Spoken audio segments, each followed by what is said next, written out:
Quand le football décide d'être dur, il est sans pitié et il est cruel au possible.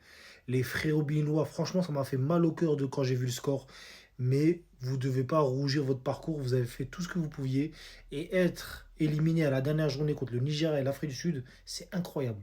Tenir la dragée haute au Nigeria, multiple champion d'Afrique, multiple qualifié en Coupe du Monde et l'Afrique du Sud, c'est incroyable de base déjà.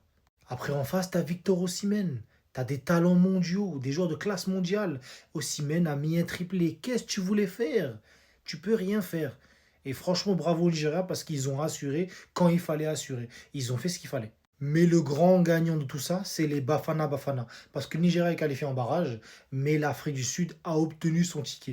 Et on va pas se mentir, sur toute la campagne de qualification, c'est totalement mérité. S'ils n'avaient pas eu cette sanction des 3 points en moins contre le Lesotho, ils auraient dû être qualifiés de base, ils étaient en avance, ils avaient déjà 17 points.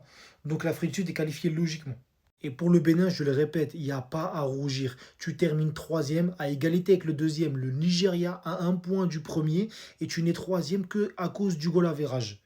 C'est historique comme performance et ça démontre que le Bénin a quelque chose à prouver et qu'à l'avenir, il y aura quelque chose à faire. Maintenant, il faut construire sur ces bases-là et essayer de montrer quelque chose à l'avenir, notamment lors des Coupes d'Afrique.